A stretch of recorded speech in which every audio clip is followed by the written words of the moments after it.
Perkenalkan, saya Dr. Omasi, saya residen THT dari Provinsi Bali. Pada video ini saya akan sharing atau berbagi ilmu tentang tuli kongenital. Tuli kongenital adalah tuli yang terjadi pada bayi sejak lahir. Artinya, sejak lahir bayi tidak bisa mendengar dengan baik. Sekitar 50% kasus tuli kongenital tanpa faktor risiko yang jelas. Apa aja sih faktor risiko dari tuli kongenital?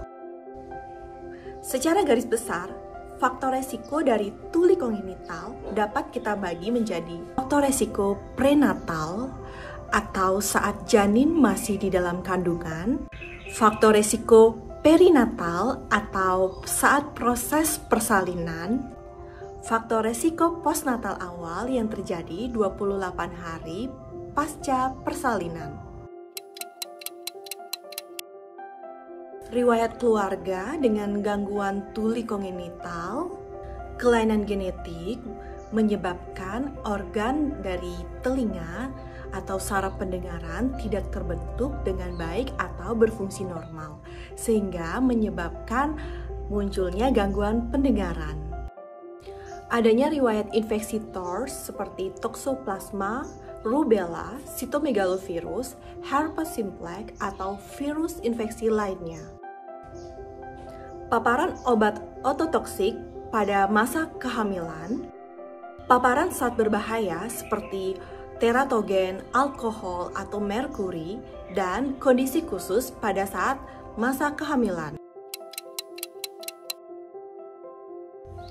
Berat badan bayi yang sangat rendah yaitu di bawah 1.500 gram, asfisia perinatal atau bayi kekurangan oksigen pada proses persalinan.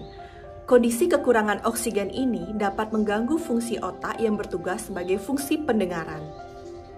Bayi kuning disertai dengan perlunya tindakan transfusi tukar atau darah bayi diganti dengan darah yang sehat. Riwayat trauma saat lahir seperti adanya patah pada tulang temporal, paparan kebisingan yang tinggi seperti bayi dirawat di ruang NICU atau ruang intensif, ventilasi mekanik lebih dari 5 hari, infeksi berat seperti meningitis bakterial, sepsis. Kapan kita curiga anak mengalami gangguan pendengaran? Usia 12 bulan, anak belum bisa mengoceh atau babbling atau meniru. Usia 18 bulan, anak belum bisa menyebutkan satu kata berarti. Usia 24 bulan, perbendaharaan kata anak kurang dari 10 kata.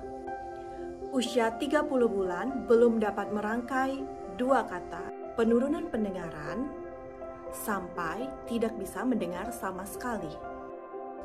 Jika gangguan pendengaran telat diketahui, anak akan mengalami keterlambatan dalam proses komunikasi, pembelajaran, dan tumbuh kembang.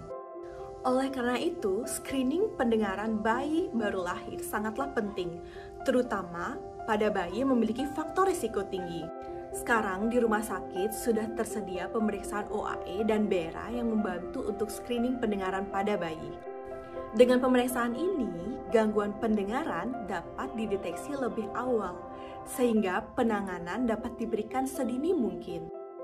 Ada beberapa pilihan terapi untuk tuli kongenital, antara lain alat bantu dengar, implan koklea, terapi wicara, dan rehabilitasi.